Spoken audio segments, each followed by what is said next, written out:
Assalamualaikum warahmatullahi wabarakatuh. Pada video kali ini saya akan membuat video singkat saja tentang perbedaan investasi saham dengan metode lamsam dengan dollar cost averaging atau biasa disebut dengan DCA. Nah, lalu sebetulnya bagus yang mana sih?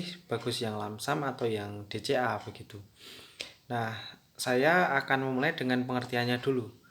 Metode pembelian saham dengan metode lamsam itu membeli sekaligus banyak di awal begitu. Jadi misalnya periode investasi saudara itu 10 tahun, ya udah di awal tahun pertama saudara beli saham dengan nominal yang besar langsung. Misalnya 10 juta misalnya.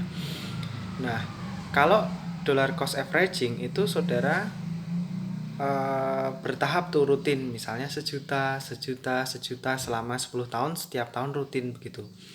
Nah, jadi bedanya lamsam dengan dollar cost averaging tuh semudah itu saudara.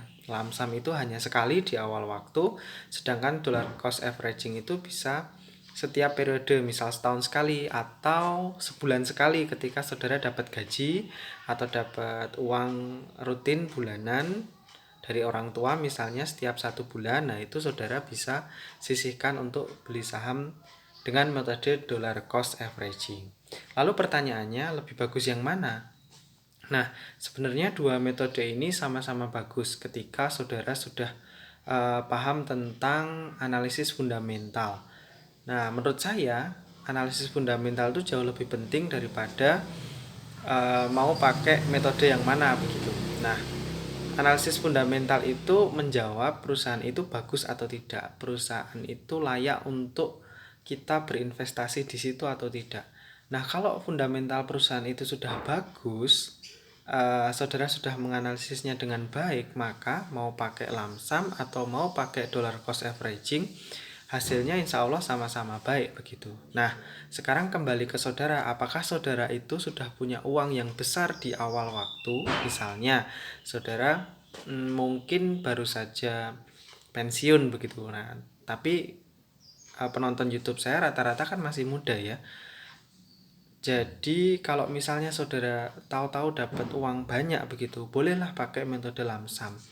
Tetapi juga saya ingatkan, jangan semua uang itu langsung dibelikan satu saham begitu. Saudara bisa diversifikasi, termasuk diversifikasi ke uang cash atau RDPU ya, reksadana pasar uang. Itu menurut saya untuk jaga-jaga sih. Jadi ada motif menyisihkan uang untuk berjaga-jaga.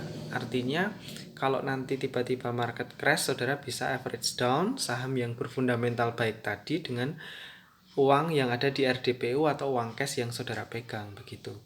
Kemudian kalau saudara posisi uang atau dananya itu bukan sekali besar atau saudara bukan nerima uang pensiun, saudara dapat uangnya itu sedikit-sedikit. Nah, itu bisa pakai dollar cost averaging. Nah, metode dollar cost averaging ini juga cukup powerful karena apa? Harga saham itu kan naik turun nih. Nah, kalau kita rata-rata saham tersebut masih growth, fundamentalnya baik, meskipun naik, meskipun turun, saudara rutin aja beli. Nah, ini konsepnya konsep nabung saham ya. Jadi dollar cost averaging itu bisa dibilang konsep nabung saham begitu. Nggak peduli harga sahamnya naik, nggak peduli harga sahamnya turun, pokoknya setiap bulan beli. Nah, itu dollar cost averaging. Jadi ini bisa dibilang ya mengesampingkan analisis teknikal ya.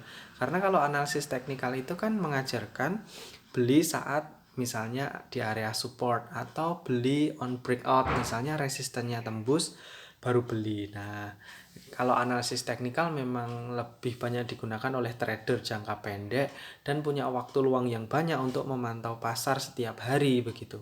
Nah, kalau saudara investasi jangka panjang, saudara masih punya pekerjaan tetap yang harus saudara tekuni, ya saya sarankan investasi jangka panjang saja di perusahaan yang fundamentalnya baik. Itu saja saudara pembahasan saya tentang metode pembelian saham, metode investasi saham dengan metode lamsam atau dollar cost averaging. Dua-duanya powerful asalkan saudara punya ilmu, punya bekal yang baik untuk bisa menerapkan dua metode dua metode tersebut tergantung dengan kondisi finansial saudara. Terima kasih, demikian video dari saya.